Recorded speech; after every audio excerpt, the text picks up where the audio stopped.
O nosso convidado de hoje é graduado em Ciências Biológicas pela Universidade Federal da Bahia, é mestre em Ciências Biológicas pelo Instituto Nacional de Pesquisas da Amazônia, é doutor em Biologia Parasitária pela Fiocruz. Atualmente, é professor da Universidade do Estado da Bahia e da Escola Baiana de Medicina e Saúde Pública. Autor de diversos livros, tem muita experiência em entomologia médica e parasitologia. Além disso, nosso convidado é tecladista e cantor nas horas vagas. Com muito prazer, conversamos hoje com o professor Arthur Gomes Dias Lima.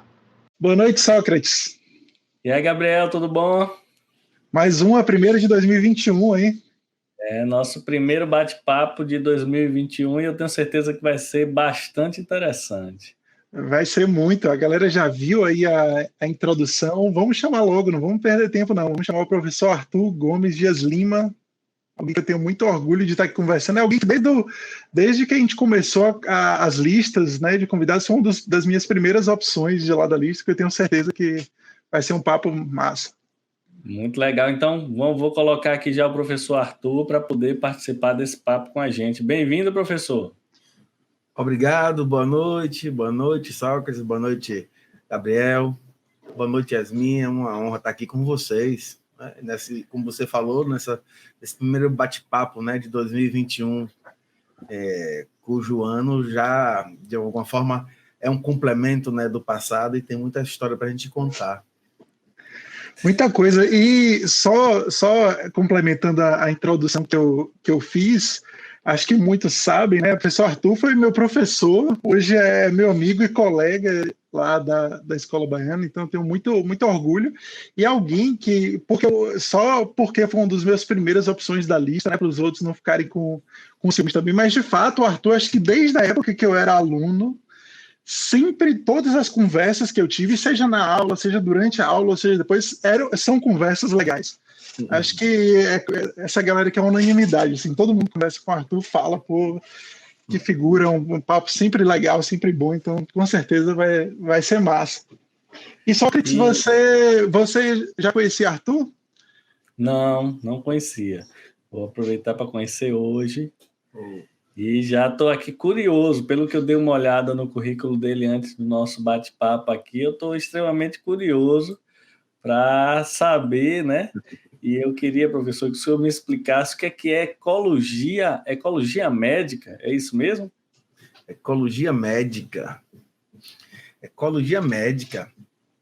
A ecologia médica, né, ela é uma ciência que traz, né, o assunto saúde diretamente relacionado com o meio ambiente, né? Em linhas gerais, isso, né, medical ecology é uma ciência que ela é estudada em várias partes do mundo, né, em grandes universidades, na Europa, nos Estados Unidos, e que, de alguma forma, ela tem sido trabalhada no Brasil ainda ocupando pequenos espaços. Então, nós temos hoje, basicamente, poucos, né, ecologistas médicos, né? Não que quem faça parte da ecologia sejam pessoas formadas na medicina. Na realidade, a gente está falando de saúde humana, né, dentro das relações com o meio ambiente. E eu acho que essa linha é uma linha direta. A gente faz parte do meio ambiente e é dele, então, que a gente acaba, de alguma forma, sendo exposto diante muito do nosso comportamento humano e nossas relações com a natureza. Então, é uma ciência, né, que está em expansão e que tem o grande referencial brasileiro, o professor Fernando Ávila Pires, como o grande autor e o grande incentivador desse estudo no Brasil. Essa é a área de ecologia médica. Alguns diriam ecologia e meio ambiente, né? Meio ambiente, ecologia, mas para trazer o foco do ser humano diretamente relacionado com seu comportamento em relação ao meio ambiente e sua exposição a doenças, em linhas gerais, isso sintetiza o que seria ecologia médica, estudar ecologia médica, né? O homem como parte do meio ambiente e desse meio ambiente, de acordo com o seu comportamento, muitas coisas acontecem em relação à sua saúde. uma síntese, né, do que seria ecologia médica. São poucos artigos que tem na literatura, inclusive, né? Um deles foi até a gente que publicou na revista Brasileira de Educação Médica, né, um artigo de 2014, e que, se alguém tiver curiosidade, né, ele está publicado e traz um pouco dessa síntese, né?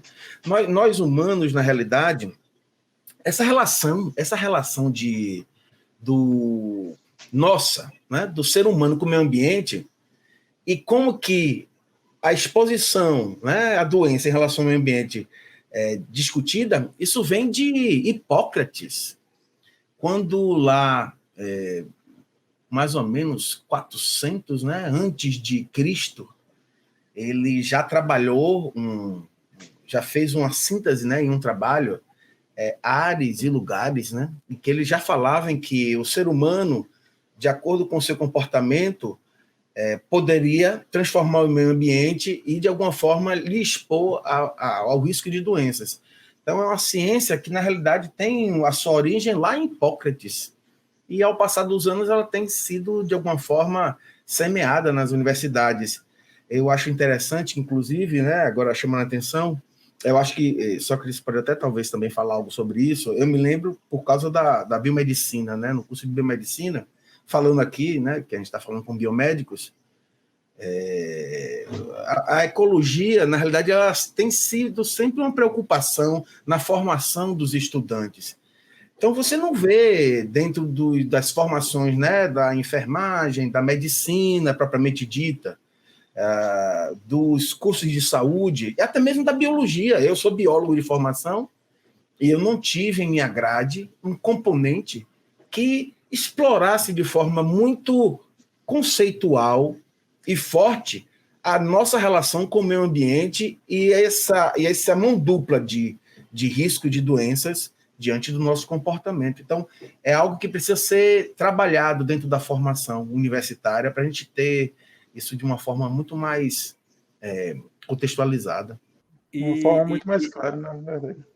Com certeza. Eu até tive, quando eu fiz o curso de biomedicina, a gente teve uma disciplina de ecologia e tal, que foi até bastante interessante, mas talvez até pela universidade que eu faço parte, que foi que eu estudei, que foi a Universidade Estadual de Santa Cruz, que fica perto de uma região que tem um pouco de mata atlântica, e é uma região também que é muito forte essa parte de ecologia. Eu acho que talvez até por isso eu dei a sorte de ter uma disciplina que tivesse esse enfoque, mas via de regra a gente realmente não tem, e é importantíssimo que tenha, né? Que os alunos tenham acesso a essa informação e que eles reconheçam que essa interação com o meio ambiente é extremamente importante. Eu acredito que hoje a gente vai falar aqui algumas coisas relacionadas a isso também, e até para que não seja de uma forma meio abstrata, para a gente ver, né, quando fala de entomologia, não sei o quê, de uma coisa mais concreta aqui do nosso dia a dia, que tem um impacto importante que a gente tem que estar atento. Né? Toda doença, de alguma forma, falando se a gente for contemplar aqui um pouco dessa parte que envolve micro-organismos, né, ela tem uma tríade, que é chamada de tríade epidemiológica. Você tem o hospedeiro, você tem o agente causador da doença e você tem o meio ambiente. Então, as doenças, elas têm, de alguma forma, né, essas que a gente, falando de micro-organismos, elas têm essa tríade. É o hospedeiro, o agente que causa a doença e o meio ambiente. E a gente está vivenciando isso agora com a pandemia, que a gente tem um agente, a gente tem um hospedeiro, que, inclusive, até agora eu não tive notícias da origem da... Eu não sei também se a gente vai conseguir, né, chegar a esse contexto. Triar, né? Não se tem ainda o conceito da origem, tem suspeitas, né? Suspeitas, mas essas suspeitas são plausíveis. E a gente tem que ter muito cuidado com isso, principalmente agora, né, nesse mundo globalizado. Esse mundo complicado. E eu acho que tem isso tudo. Então, Sócrates, para eu não lhe cortar, porque eu só vou perguntar o que eu não conheço de Arthur ou as curiosidades que eu tenho sobre algumas coisas, mas aí nesse contexto eu tenho muita curiosidade, assim, talvez eu já tenha perguntado isso, mas eu não me lembro. Durante a formação, Arthur, você foi para a Amazônia, né? Que assim, é um local ímpar durante a sua formação.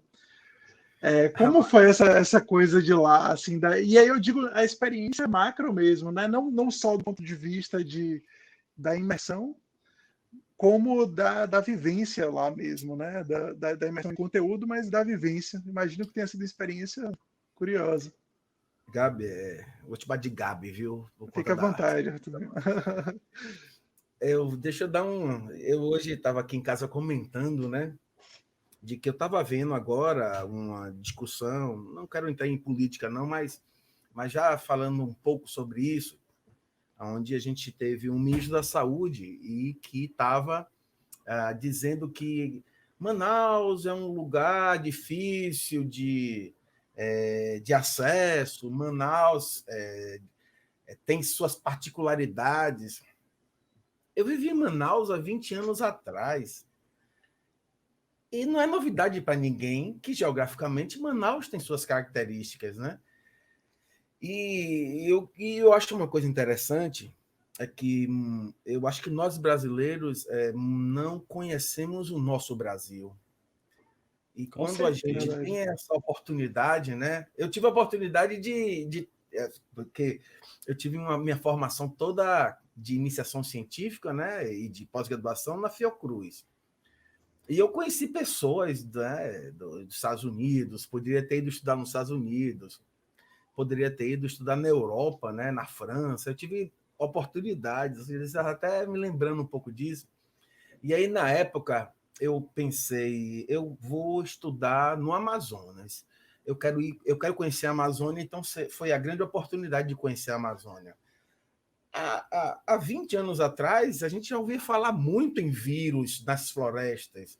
Né? Vírus que hoje estão se falando aqui, só 2, 3 décadas a gente já tinha conhecimento de vírus que existem hoje na floresta, que inclusive podem ser vírus que podem circular, né, no Brasil, como o próprio Oropuche, tem alguns vírus já mostrados, inclusive alguns transmitidos por vetores. Então, a experiência em Manaus foi uma experiência muito, muito, muito, digamos assim, enriquecedora para mim, porque vivenciando de perto, a gente aprende muito mais, né, na prática. E a riqueza de Manaus, assim como também a Amazônia como um todo, né? Então, eu tive a oportunidade de subir, descer rio, eu fui trabalhar na floresta, passava uma semana dentro da mata, onde tinha onça, onde tinha tanta coisa, mosquitos, né? Porque eu fui estudar vetores de doença, parasitologia e entomologia médica. E foi muito enriquecedor. E, na realidade, se tem muito conhecimento. Eu fiquei triste agora, inclusive, porque ano passado eu tive lá lançando o livro de parasito. E eu tive no INPA, né, que eu estudei no Instituto Nacional de Pesquisa na Amazônia. E o INPA está totalmente abandonado. Um instituto de pesquisa que tinha o Smithsonian como parceiro de pesquisa, tinha universidades norte-americanas, eram os refeitórios, você às vezes não tinha lugar para sentar, era 1.000 pessoas almoçando ao mesmo tempo. Hoje está praticamente um local desértico por conta exatamente do abandono. Isso. E o abandono, no caso, falta de financiamento, de estudos. Nossa. Dessas políticas que a gente está acompanhando, né? Essa falta de atenção nesse sentido. E você vê agora o Brasil, né? Uma grande dilema de não ter estrutura para produzir suas pesquisas, né, suas vacinas, em pequeníssima quantidade, só é possível dessa forma, porque a gente não avançou muito nessas 2 décadas, depois que eu morei de lá para cá, né, que eu morei em Manaus, mas eu eu me formei na década de 90, né, em biologia na UFBA, e por conta de ter sempre participado da Fiocruz, né, desde acho que do 2º semestre de estudante de biologia, eu tive a oportunidade de estagiar na Fiocruz. A gente tem acompanhado ciência. E a ciência, para a gente, na realidade, é tudo que a gente acha de mais importante, né, na vida humana. E na saúde, de certa forma, a gente vê a importância dela sem dúvidas, né? Quantas vidas a ciência poupou nesse sentido, né? A gente tem um histórico aqui no Brasil de ser bombeiro, né? Deixa lá o ímpar abandonado, a Fiocruz com dificuldade, o Butantan com dificuldade. Aí, de uma hora para outra, que precisa, aí tem que ser aquele negócio em cima da hora. E vamos, corre, ajeita, faz reforma, mexe, sobe, desce. A gente fica fazendo isso e acaba perdendo o time de um monte de oportunidade científica, um monte de possibilidades por causa dessa vida de bombeiro que parece que nunca passa no Brasil. Sem dúvida, Sócrates. E deixa eu dizer uma coisa a você interessante, que eu acho que é algo também que a gente precisa discutir nos cursos de saúde. Uma área chamada de economia da saúde. Porque a ciência tem um custo. Um paciente doente tem um custo para o SUS. Quanto mais... E isso tudo digamos assim, tem um valor para isso, né? Eu estava vendo agora pacientes COVID internados em UTI, acho que era 2.000 a diária ao hospital. Nossa. Daí para frente. Então, eu vi por alto assim, viu? Não foi uma pesquisa muito aprofundada, mas eu fui tentar entender os valores dessas pessoas que estão lá em UTI hospital. Se eu não me engano, R$2.000 por paciente por dia. Então, quanto mais pacientes em UTI, mais dias, 2.000 para cada dia, ele fica lá 5, 10 dias. Some isso dentro de todo um contexto, considerando toda essa atmosfera, né? Se fosse falar sobre isso aqui, mas eu queria só chamar a atenção daquilo que se chama de economia da saúde. Então, eu tenho estudado isso para parasito, né? Então, um paciente essossomose tem X custo, um paciente leishmaniose, um paciente Chagas, cada paciente desse tem um custo. E quanto mais essas doenças acontecem, dengue, né? Paciente dengue, internado, ambulatório, tudo isso tem custo. E aí, nessa brincadeira, entre aspas, nesse descontrole que aí você falou brilhantemente, de que a gente precisa, então, investir para a gente ter nossa estrutura, para não ficar correndo para trás. Porque é nesse momento que a gente gasta muito dinheiro e dá chance, inclusive, de desvios de verbas. E a gente está vendo isso no Brasil e as pessoas precisam ter muita atenção com isso, porque não é tão fácil hoje você desviar dinheiro, porque a população está de olho. E as pessoas têm que pagar caro por causa desses desvios, porque vidas estão sendo ceifadas por essa responsabilidade. Então, chama-se economia da saúde. É uma área interessantíssima de se fazer uma leitura e fazer um diálogo.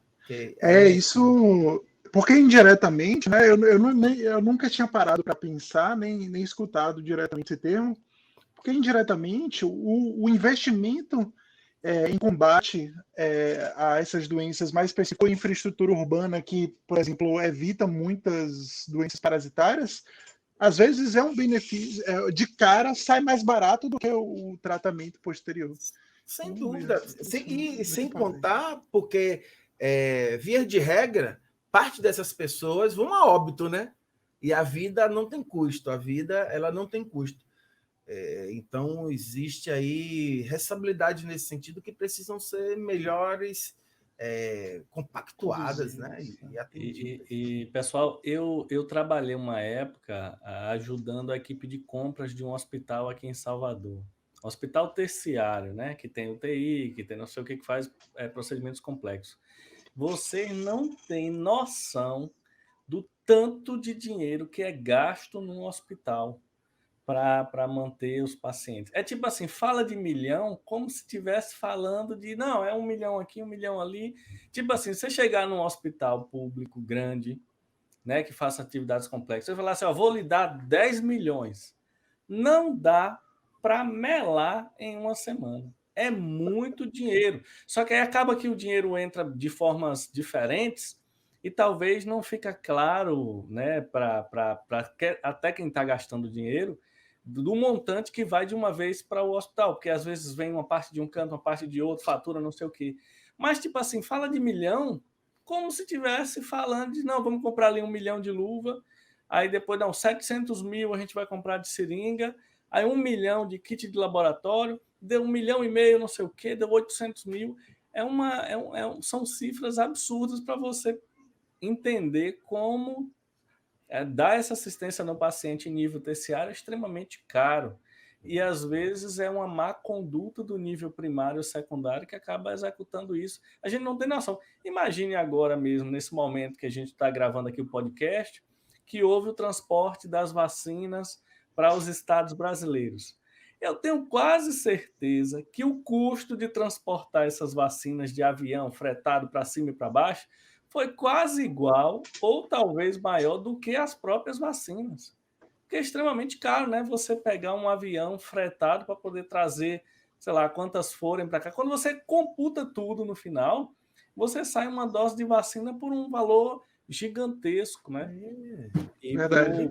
Porque sempre aquele negócio assim, é de uma hora para outra. Ah, tá aí, vamos ver, quando der. Não, tem que ser agora. Aí pronto, aí freta avião caro, não sei o quê, parará. E aí vira um custo gigantesco. E às vezes a gente poderia muito bem ter esse investimento paulatino para que a gente não tenha nenhuma novidade em você extrair antígenos e fazer um teste vacinal, né? Nenhuma novidade para uma Biomanguinhos, para um Butantan, que eu falo é assim. Mas é aquele negócio. Em cima da hora não dá mais para fazer. Em cima da hora aí você precisa fazer uma parceria com uma empresa internacional que já preparou isso, porque não perdeu tempo, e aí fica mais fácil a gente fazer a segunda parte do processamento. Isso que é uma coisa assim muito cultural no Brasil, e isso é horrível, né? A gente já falou aqui várias vezes no podcast. A gente não fala de pesquisador no nosso dia a dia, né? Você vai ali comprar um pão, ninguém sabe o que é. Um pesquisador fica aí pesquisando, um pessoal que fica estudando. Hoje, nas redes sociais, a gente tem que discutir. Eu fiz alguns vídeos falando de Covid, falando também de imunologia. Aí chega alguém que nunca leu imunologia e vai me questionar. Não é questionar, perguntar, é questionar criticando. Dizendo, olha, e você está errado, porque isso. Então, um parágrafo de não li, mas eu vi aqui na internet. Então, eu vi num vídeo. Você já ouviu falar, Sócrates? Chama-se de síndrome de Dunning-Kruger. Ah, eu vi recentemente. É isso. É uma pessoa que acha que sabe mais do que aquele estudioso no assunto, né? É a ilusão eu vi um texto sobre isso. É uma questão interessante, tipo assim, a gente já falou até algumas vezes aqui no podcast. Então, para um pesquisador ele se formar, a gente está falando aqui no mínimo 10 anos, né? 4 de faculdade, 4 de doutorado, 2 de mestrado. Se ele emendar, a gente está falando 10 anos. E quando a gente faz um doutorado, um mestrado, a gente estuda um assunto específico, um fragmento de um conteúdo grande. Aí, às vezes, você vai num momento de uma informação que você tem 10 anos estudando, aí chega alguém e diz, não, você está errado. Não é assim, não. Eu vi ali que como é que pode? Não sei o quê. Nesse momento de vacinação, de teste, como é que pode você testa em 10 mil pessoas e depois bota para 1 milhão? Então é interessante. E o que eu fico assim muito impactado é porque não é o questionamento de eu não sei, me explique, né? Já que você estudou, eu estou tendo a oportunidade de conversar com um professor que trabalha com entomologia. Eu tenho um monte de coisa que eu não sei, eu vou perguntar e quero que você me explique. Não, eu vou lhe dizer, não é assim, não. Você vai falar de plasmódio? Plasmódio não existe mais, plasmódio só tem em Manaus. É esse tipo de discussão, sabe? De quem viu um fragmento de uma conversa na internet, e aí eu vou discutir com você dizendo que você está errado. Você pega um plasmódio da malária, se a gente fizer aqui 1 minuto de silêncio, morreram 2 pessoas no mundo com malária. A cada minuto são 2 pessoas que morrem no mundo por malária, né? Aí você inclui também, claro, no Brasil, né? Porque você tá. Aí a gente volta para o norte, porque a logística, né, da saúde no norte do país, ela precisa de tem suas peculiaridades, né? Vai de barco, às vezes é avião, mas é um local diferente de se fazer, porque as estradas são os rios, né? Então, o Brasil, as pessoas que às vezes assumem, né, esses compromissos no Brasil em saúde precisam conhecer seu território. Eu acho que isso é super importante. E Plasmodium a gente de vez em quando vê na Bahia malária. E só interessante, fazer até elogios aqui, a gente tem o principal protocolo do Brasil que mais dá certo com doença é para malária, porque se você deixar um plasmódio se espalhar numa região, depois é difícil controlar. Por isso que toda vez que tem um surto, a Diretoria de Vigilância Epidemiológica vai rapidamente no local para examinar todo mundo e tratar, porque ela se espalha muito rapidamente. Porque em todo canto a gente tem uma anófelis, né? Então, os vetores são assim, eles estão por aí em todos os cantos. A gente tem uns casos de sucesso, né? O próprio Trypanosoma cruzi, eu acho que é um caso nosso de sucesso, né? A gente conseguiu já. É muito difícil você encontrar doença de Chagas em adolescente, em criança, praticamente não existe. Eu falo que é muito difícil porque eu estou querendo eufemizar, mas eu trabalhei num serviço de imunologia aqui, que a gente fazia praticamente todo mundo que entrava, e você só encontra doença de Chagas em adulto, acima de 30 anos, acima de 40 anos. Esse é um caso extremamente de sucesso, né, que a gente tem. Mas tem uma coisa interessante. Aí eu volto mais uma vez para os números, né, para epidemia e para estatística, para matemática dentro da saúde. A gente tem hoje, nas Américas, 70 milhões de pessoas estão agora sob risco de pegar Chagas. Você falou brilhantemente do Brasil, né? O Brasil é um caso de sucesso, apesar de a gente estar sempre atento, né, nesse sentido. Mas se você parte para os países vizinhos nossos de fronteira, Bolívia, né, Argentina, e só excluindo o Chile da história, a gente tem transmissão de Chagas de forma muito mais ativa do que no Brasil. Principalmente na Bolívia, né? E a Argentina é um pouco muito parecida com o Brasil, tem um pessoal também que trabalha forte. Mas a Bolívia, principalmente na parte que tem o Chaco, né? Que é um tipo de caatinga na Bolívia, você às vezes entra numa casa, você pega 400 barbeiros numa única noite numa casa. E assim, como tem hoje essa questão das migrações, né?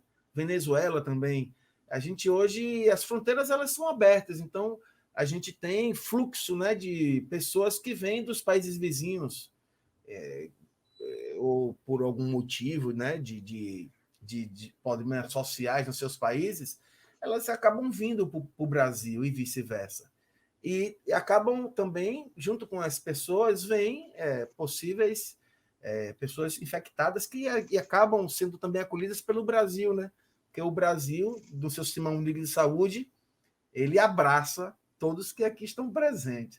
E isso também é um custo, né, para a saúde pública brasileira. Mas são 70 milhões de pessoas hoje estão sob risco. Isso são dados da OPAS, né? A OPAS e a OMS. Isso reflete muito, a gente vê, né, o quão negligenciadas são essas doenças.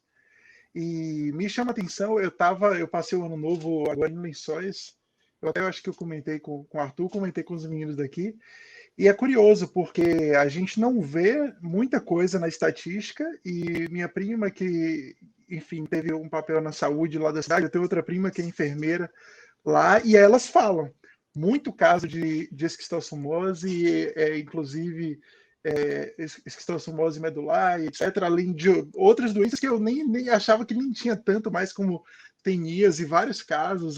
Enfim, o que não falta, eu pergunto para meus primos, que minha família, parte dela é de lá, todos eles já tiveram a maioria aí das doenças parasitárias, principalmente as elmintíases aí assim, e por aí vai. coisa... E é engraçado, né? Porque eu achei que não tinha mais tanta, né? E aqui é um lugar próximo, aqui no interior da Bahia, vários rios contaminados, enfim. Foi interessante você falar aí da medular, né? Talvez as pessoas não tenham nem esse conhecimento, né? De que o ovo do parasito do Schistosoma mansoni, da schistosomose, o ovo pode parar na medula espinhal e isso pode causar um tipo de paralisia, né? Uma lesão que pode ser irreversível, inclusive. Se você for para o interior... Inclusive, Arthurzinho,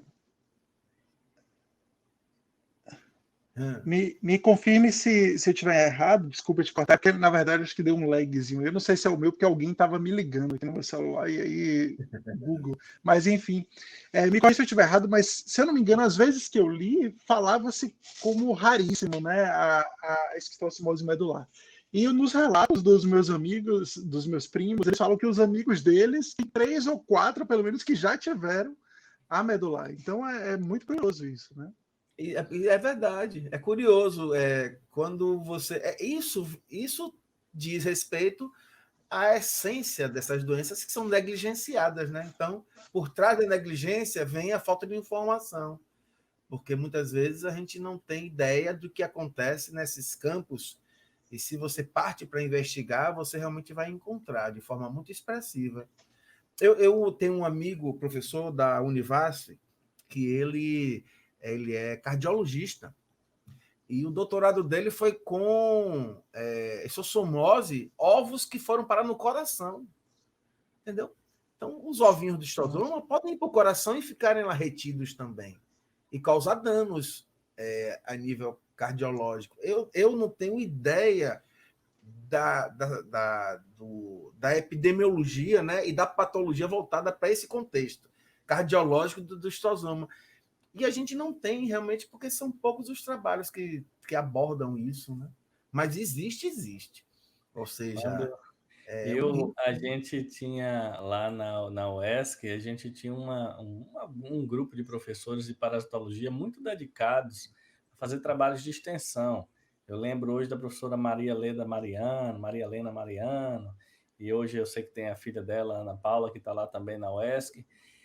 E era interessante. A gente ia naquela região ali que tem o Rio Cachoeira, né? Aqui que é sudeste da Bahia, para quem for assistir o nosso podcast de fora. Parasito era de brincadeira, assim. Tipo assim, a gente fazia trabalho em creche de dar 100% de paciente das crianças da creche com algum parasito. A gente ficava abismado. É tanto que, tipo assim, quando eu vim para Salvador, que a gente falava de parasito, de boa, tranquilo, vamos fazer o parasitológico. Aí eu fui para o hospital aqui, fazia parasitológico o ano todo, não achava nada, né? E eu falei, não é possível, tem alguma coisa errada. Não, pelo costume, a frequência de tão grande que era. A gente olhava o ovo de Schistosoma mansoni assim, parecendo que era brincadeira. Tipo, Schistosoma mansoni, não tem graça.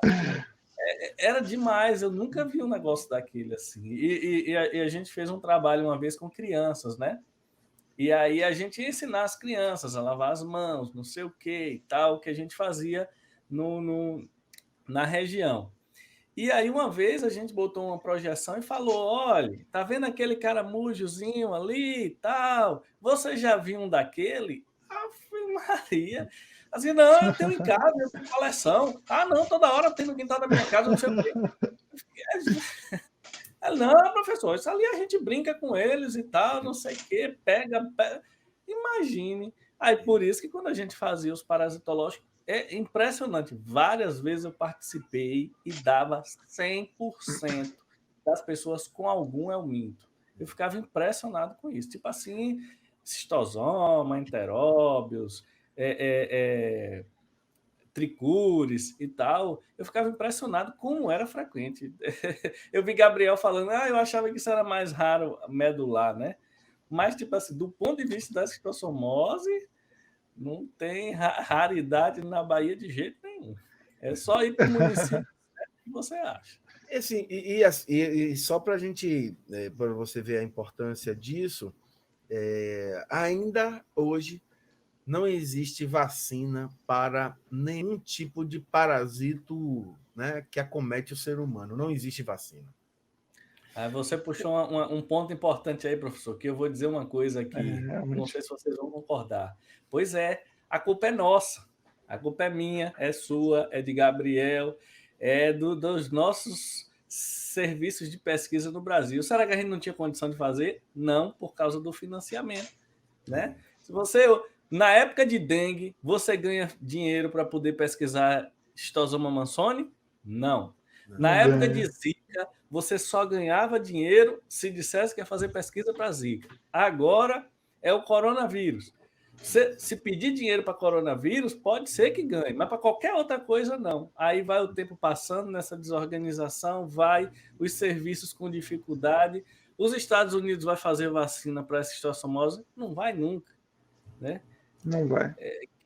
Quem tinha que ter estrutura para poder fazer éramos nós. Só que aí acaba não fazendo, e aí trata, e aí fica naquela.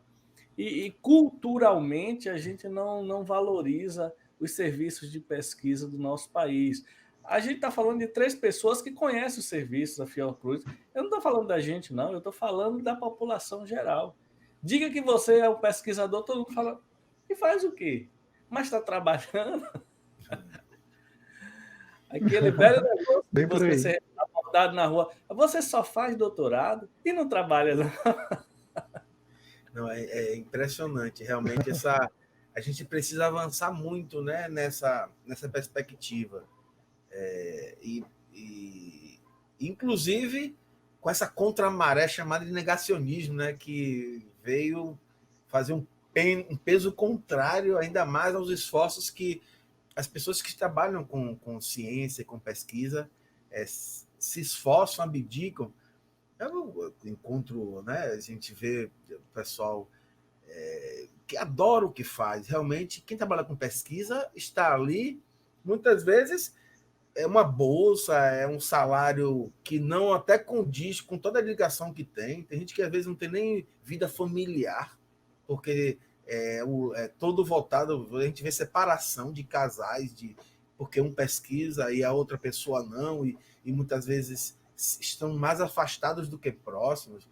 Então, existem várias situações que precisam ser discutidas nesse sentido, que eu acho que são muito válidas. E a dedicação é algo fundamental nesse contexto, e muitas vezes não é valorizada, né? Não é valorizada. Eu acho que muitas vezes não, muitíssimas vezes não é valorizada, porque o trabalho de um pesquisador é um trabalho de abdicação muito grande. Aí vocês estuda 10, 15 anos, não tem direito a contribuir, o que você recebe é uma bolsa, como se fosse um auxílio, e você vive de auxílio.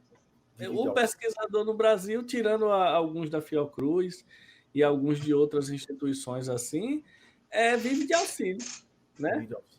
E aí o cara tem 40 anos, nunca contribuiu para uma seguridade social, e aí vai fazer o quê? Se cair, quebrar uma perna, não recebe a seguridade social, que não tem. Eu fui bolsista há muito tempo, né, de minha vida. Exatamente. Você falou uma coisa também muito importante. Eu acho que se eu tivesse minha vida de bolsista, eu comecei em 91 e eu fui até 2003 de vida de bolsista, né? Que aí foi quando eu entrei na Baiana para trabalhar. Depois de, né, deixa eu ver, 10, 11, 12 anos. Se fosse somar, daqui a pouco eu estava até me aposentando. Mas ficou aí mais de uma década como estudante bolsista, né?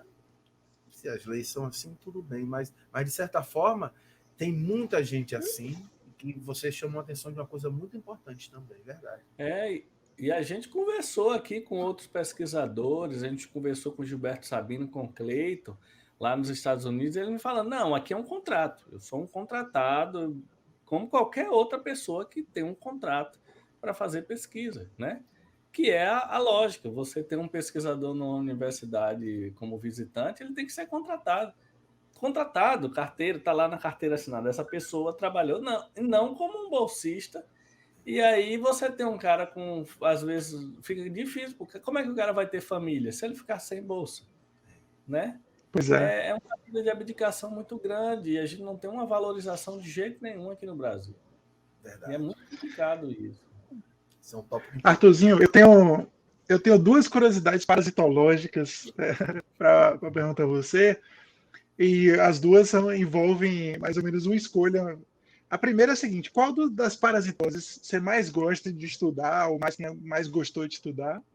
E se fosse para escolher uma delas, dentre as várias parasitoses, para ser curada, acabar no mundo, qual delas você escolheria? Né? E por quê? Olha, você sabe que a gente tem. São conhecidos, só para a gente ter uma ideia de número, né? São conhecidos até então 370 parasitos que podem acometer o ser humano. É como se fosse um parasito. Se você estudar um parasito por dia, durante o ano, você acaba o ano e não estuda o número. Isso contando os conhecidos, né? Porque ainda estão. A gente fala de parasito, está falando de protozoário, helminto e os ectoparasitos também, dentro desse contexto. Leishmaniose é uma doença que me intriga muito, né? E ela é uma doença crescente, né? A gente fez um trabalho agora com o pessoal da UFBA, né? Com o Bruno, né? Bruno Cova, ele está estudando leishmaniose aqui no sul da Bahia. E a gente tem visto uma doença. A gente tem a Bahia como. Falando de tegumentar, né? Aquela que dá ferida e desfigura, e eu já tive a oportunidade de ver na Bahia casos de pessoas desfiguradas, sem nariz, inclusive. A gente tem. É o segundo estado brasileiro com mais casos de leishmaniose tegumentar, é a Bahia.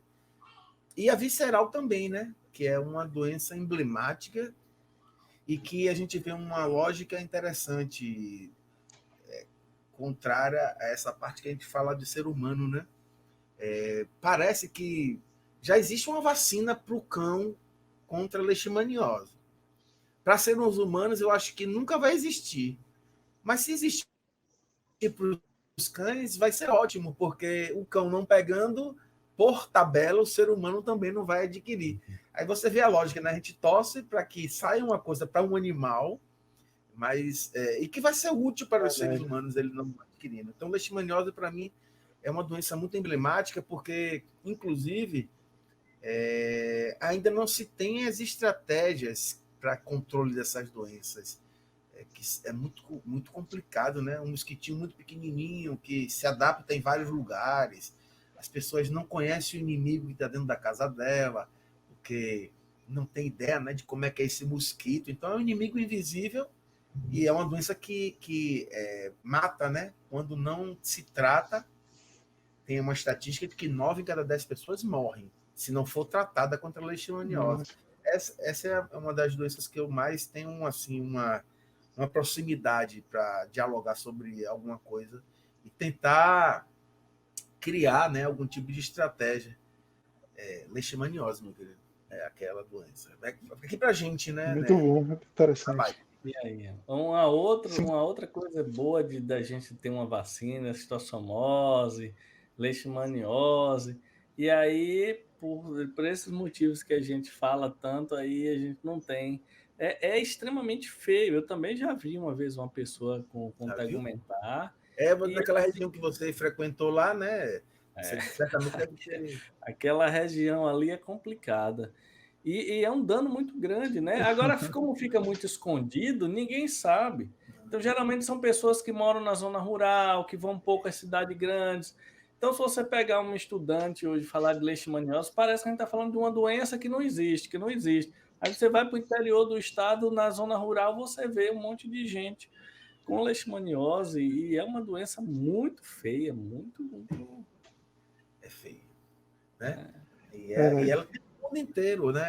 Assim, são doenças globais, né? A gente tem essas doenças, né? Estão presentes em várias regiões do mundo. A pseudomonas, vocês falaram, não é coisa particular do Brasil, nem da América, não. E a gente vê... E aí a gente volta a falar de doenças negligenciadas.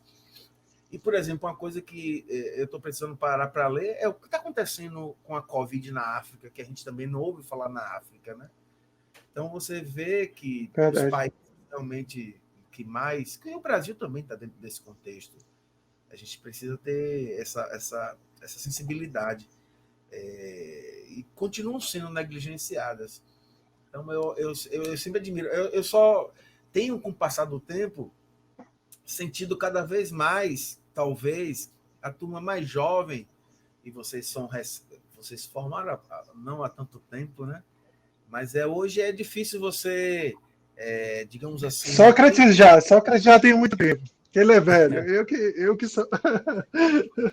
Eu falo assim, os jovens de hoje talvez não abraçam muito essa ideia de trabalhar com doenças negligenciadas, porque é muita luta, né? Trabalhar com doença negligenciada, você tem que ser muito forte e se envolver muito, e principalmente com o campo, né? E hoje, cada vez menos, a gente vê pessoas que se envolvem. Assim, hoje, a área da parasito, ela tem, com o passar do tempo, passado por algumas transformações. Então, a gente tem as pessoas que estudam parasitos, mas elas estudam mais imuno do que parasita, né? São imuno. Aí tem até a imunoparasitologia. Então, estuda mais imunologia, na verdade, não estudam tanto, na essência, a parasitologia. E acabam, então, esses campos ficando descobertos, né? E as doenças que precisam se trabalhar, como essa oportunidade que vocês estão dando aqui para a gente chamar a atenção um pouco disso, né?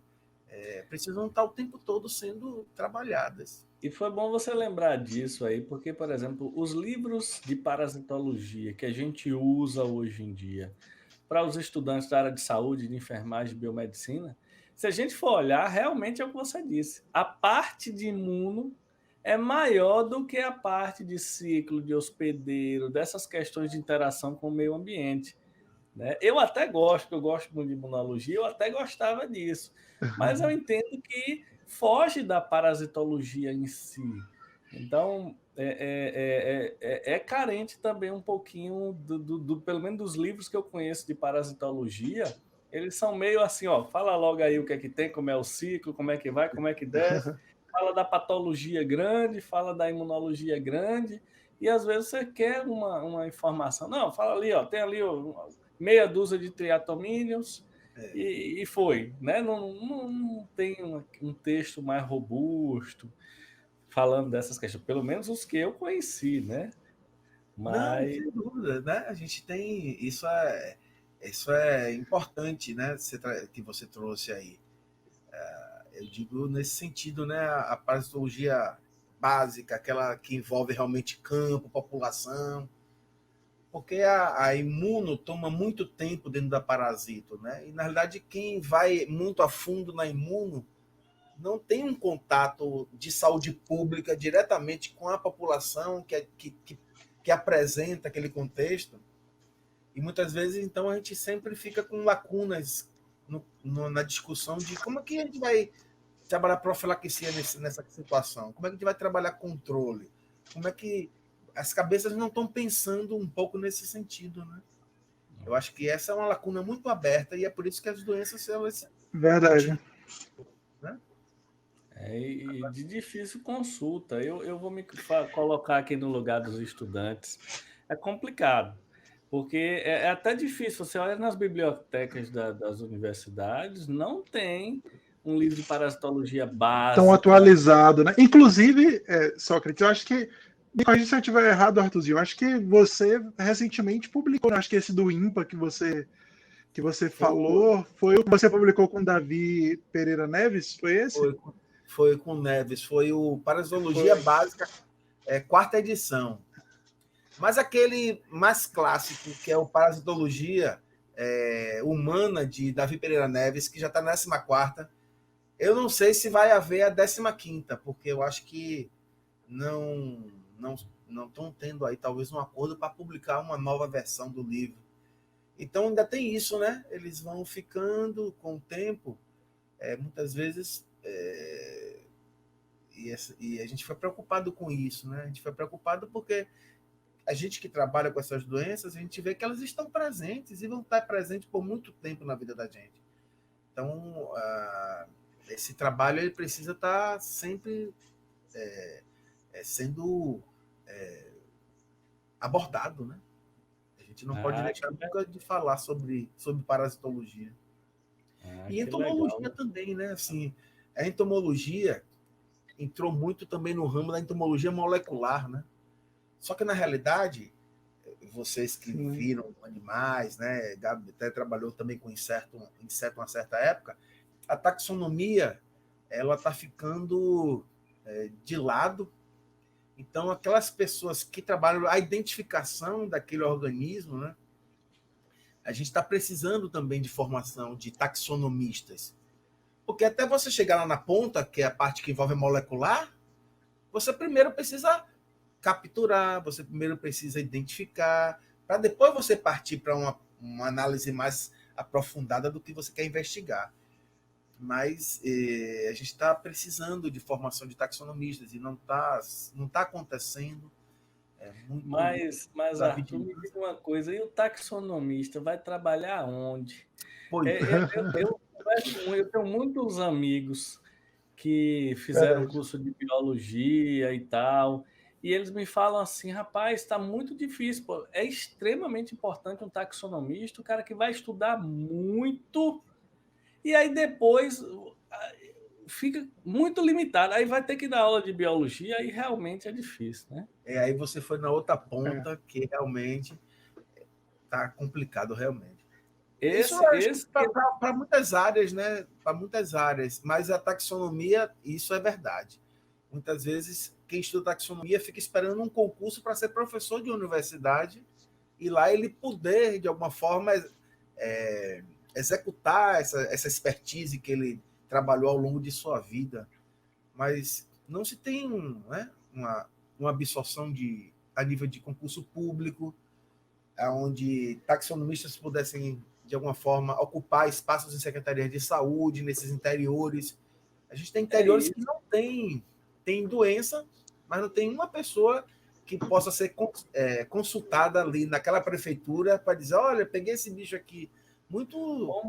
Uma equipe para poder dar consultoria estadual, né? Um taxonomista, um entomologista, não sei o que, uma equipe para dar suporte ao serviço de saúde estadual. Aí você não fica só pensando na doença, só na doença, aí esquece do vetor, esquece do hospedeiro direito, esquece do reservatório. Fica aquele negócio assim muito, não, espera ter a doença que a gente organiza no hospital. E aí não tem uma consultoria no estado, por exemplo, né? Então, uma equipe dessa poderia fazer parte da equipe da Secretaria Estadual de Saúde, para dar um suporte a todos os municípios. Mas não, a gente não pensa nisso. Eu fico, às vezes, indignado quando eu falo desse assunto, porque fica parecendo que o pesquisador é alguém de Marte, não é alguém que é útil no dia a dia. Aí você, às vezes, tem uma doença misteriosa, ninguém sabe. Morreu já, ninguém sabe mais, acabou-se. E às vezes não, precisa ir lá investigar de verdade, procurar, ver se acha o agente infeccioso, o tanto de parasitas que você falou, mais de 350 parasitos. Aí a gente conhece o quê? 10, 15, né? E o resto? Exatamente. Essa parte que até existe, né, alguns grupos aqui na Bahia que vira e mexe se encontram para tentar avançar nesse contexto de formação. Mas aí a gente acaba se deparando com as nossas demandas, né? E às vezes falta tempo para esse algo mais, mas existe grupos que têm essa preocupação, pelo menos no estado da Bahia, o pessoal do LACEN, né, um grupo da CESAB, principalmente, sabe por quê? Vocês devem conhecer os agentes de endemias, né? Você tem o pessoal que está se aposentando. Sim. Então, as pessoas do interior que trabalham nas DIRES, que são essas pessoas que estão diretamente relacionadas com o controle de vetores, e aí inclui também zoonose, né? Não só inseto, mas outros envolvidos, vetores de doença, estão se aposentando. E não estão tendo pessoas para ocupar esses novos espaços, porque não existe uma política para contratar e dar, né? Muitas vezes tem os agentes de endemias, né? Tem muita gente boa, sabia? Os agentes de endemias que estavam no controle do Aedes aegypti. Sim. Mas, como são salários muito aquém, né, dos esforços que eles fazem, eles são formados, mas acabam, de alguma forma, arrumando empregos melhores, então acabam não ficando, né, dentro do estudo da entomologia como um todo. Então está sempre sendo necessário formar pessoas. E o Aedes aegypti é um grande exemplo, né? O Aedes aegypti é o inimigo número 1 do Brasil como inseto de 120 países, onde ele transmite, né, arboviroses, e a gente não consegue conter esse organismo, né, esse inseto, por conta de... E quanto que se gasta, né, de controle da Aedes aegypti, e a gente não consegue todo ano sucesso, né? A gente não consegue sucesso nesse sentido. Arthurzinho, fale, Sócrates. Não, eu só dizer assim, parece que a gente tem uma época do ano que é a época de se preocupar com o Aedes aegypti, né? Não, tá lá, exatamente. Todo ano é a mesma história, todo ano é a mesma história. Chega, cansa, assim, né? E a gente nunca consegue resolver esse problema. Não. Só rapidinho, só falando de Aedes aegypti, eu vi uma charge hoje, acho que foi até um amigo Eduardo Oyama que publicou. Aí estava até dizendo assim, será que o Aedes aegypti pegou Covid e sumiu? Sumiu das notícias. Né? Então, todas essas doenças que a gente está falando aqui, de forma até, né, direcionada, e outras mais, estão acontecendo em paralelo à Covid. E aí eu não sei o que é que vai ser nesses números, e o que está acontecendo dentro desse contexto, porque só se fala em Covid, né? E não, esquecemos as outras, e que estão acontecendo. Verdade. Arthurzinho, a gente estava falando desse negócio da importância da taxonomia, e aí eu me lembrei que eu já tive a oportunidade de ver algumas vezes, você é curador, né, da coleção entomológica da UNEB, Ítalo Sherlock, e eu acho que Sócrates ainda não teve a oportunidade de ver, vou mandar umas fotos para ele da coleção, mas conte para a gente um pouquinho assim, da história da coleção, né, de como ela surgiu e de quantos espécimes tem ali, da variedade, que é bem legal. Toda evento Arthur leva, é bem interessante, parte ali da coleção. Bora. Inclusive, aí já vou até propor mais adiante a gente fazer um podcast lá com uma coleção para a gente discutir. Muito bom. Coleção entomológica. Seria ótimo. Essa coleção ela foi fundada pelo filho do governador Otávio Mangabeira, que foi pesquisador da Fiocruz na década de 40, né? Dr. Otávio Mangabeira Filho. E depois ela foi assumida por Dr. Ítalo Sherlock, né, que foi aluno de Dr. Otávio Mangabeira. E depois do falecimento de Dr. Ítalo, em 2009, ela ficou um pouco à parte, né, dentro da Fiocruz, porque as pessoas com tanta demanda lá também não conseguiam, né, dar uma atenção especial a ela. E aí, em 2014, doutora Patrícia Veras, doutor... Eu não lembro o nome dele, foi diretor da Fiocruz, do Mitter Maia ou Manuel Barral? Doutor Barral, aí surgiu a proposta de a gente levar para a UNEB. Então ela está na UNEB hoje lá. São 35 mil insetos, né? Barbeiro, flebótomo. Caramba. Está sendo lá, a gente está dando atenção especial a ela.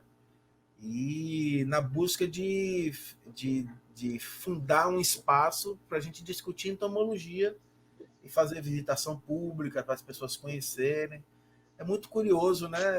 As pessoas verem insetos e às vezes ver alguns de tamanho maior, né? E diz assim, é de verdade mesmo?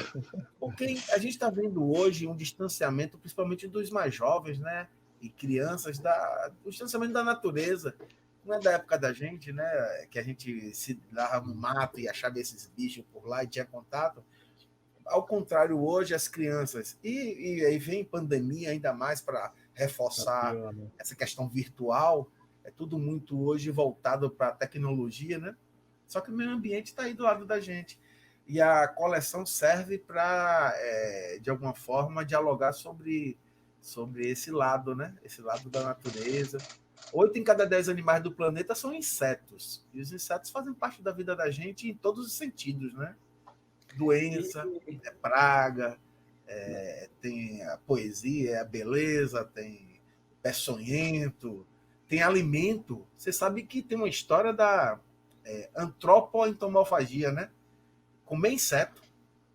Dizem que em 2050 não vai ter carne de boi para todo mundo, não, viu? Não vai ter carne para todo mundo.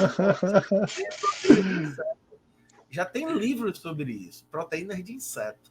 Fazer uma farofinha de Eu tenho um primo que... Fazer uma farofinha de uma larva de besouro, aí você tem ali a proteína já, e vai ter proteína de inseto, Eu tenho um primo que foi para a Índia, que ele falou, comeu de tudo. Agora, sabe que tem um restaurante em São Paulo, daquele Alex Atala, o Dom, que é super caro, é R$ 1.000 e tantos reais, que um dos pratos é uma formiga lá da Amazônia, que ele pinta e tal. Tem na Netflix um episódio só dele, ele mostra lá a formiga. Que legal, eu não assisti, não vou assistir.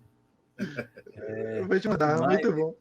Aí, ó, tem umas coisas assim que, por exemplo, às vezes a gente até fala que as crianças não têm muito contato, mas, por exemplo, não seria um passeio maravilhoso para grupos de estudantes, jovens estudantes, estou falando criança mesmo, de escola primária, fazer uma visita dessa daí, como seria legal conhecer um pouco dos insetos, falar um pouco da história, das características. Realmente deve ser fantástico. Eu conheço um pouco dessas questões assim, porque como eu falei, como eu era lá da UESC, todo estudante de biologia da UESC andava com a caixa nas costas, cheia de inseto. Que eles tinham que fazer lá alguma coisa, todos tinham. Então, assim, eu via com relativa frequência, assim. Mas é extremamente interessante. Às vezes você consegue colocar uma lupa, conseguir observar em tamanho grande. Isso é sensacional para as crianças. Aí você vai... Olha como a nossa cabeça ainda é meio estranha. Você sai do Brasil, aí vai para os Estados Unidos e leva as crianças para visitar um monte de museu lá.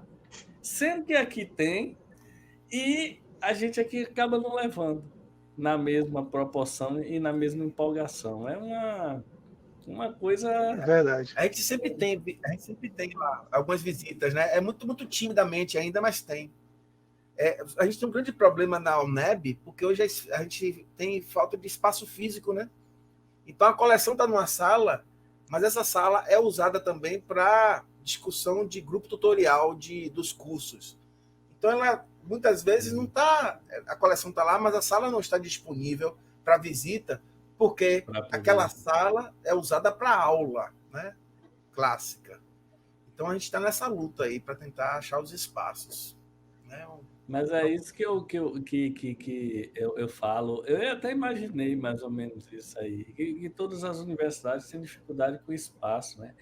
Mas, assim, tem alguns parques e alguns centros no Brasil de extremo sucesso na visitação e outros que não conseguem ter essa visão semelhante, assim, vamos dizer, capitalista da história. Você vai no parque das Cataratas do Iguaçu, são filas gigantescas, gigantescas, gigantescas para poder ter visitação, né? É um parque maravilhoso e tal.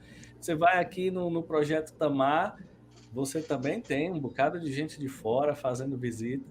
E em Salvador tem alguns museus legais, né, de temas diferentes, mas eu não sei por que essa parte de divulgação acaba não acontecendo. Aí você tem um conteúdo, um material extremamente interessante como esse, tem dificuldade de ter espaço para poder alocar e receber o público. É estranho essa...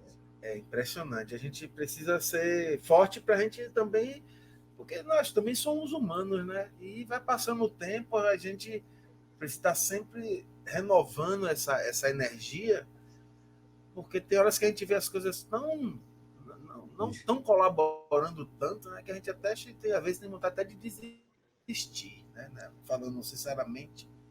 Mas como a gente é forte, né? A gente e essas discussões elas fortalecem cada vez mais essas situações, mas realmente é difícil, é algo que a gente precisa se envolver e a gente gasta muita energia.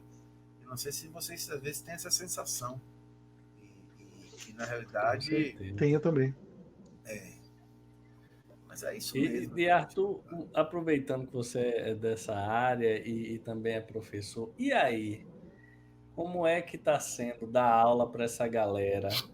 Nem vou falar de pandemia, vou falar de ano 2000, 2000 quer dizer, 2001 não começou ainda, né? Mas assim, em ano 2000, como é falar de ecologia para esses cursos da área de saúde? E aí, essa galera está interessada, não está interessada? Como é, assim, sua relação com a sala de aula e com os estudantes da área de saúde? A sala de aula em tempos líquidos, né? Assim, eu tenho uma pequena sensação também de, com o passar do tempo, a gente tem visto um distanciamento das pessoas no que diz respeito ao meio ambiente. Não, quando é para passear, para fazer um acampamento, para fazer uma trilha, para ir para uma praia, para ir se divertir, isso é comum, né? Mas os olhares voltados, em outro contexto para esses ambientes, eu acho que com o passar do tempo tem deixado a desejar. E a turma da área de saúde, ela tem umas particularidades, né?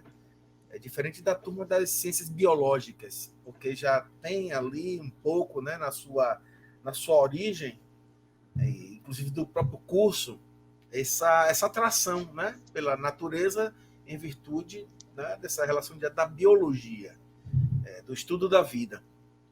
E a gente, então, quando fala da ecologia dentro dos cursos de saúde, a gente tenta sempre contextualizar e mostrar, olha, está vendo essa doença? A relação é daqui, dessa origem ambiental. E a gente fica o tempo todo para cada doença, para cada situação, sempre frisando isso, para tentar, de alguma forma, deixar claro, né, para a turma como que o meio ambiente faz parte desse processo. É um processo construtivo, assim, eu entendo como um processo construtivo, por conta exatamente desse distanciamento.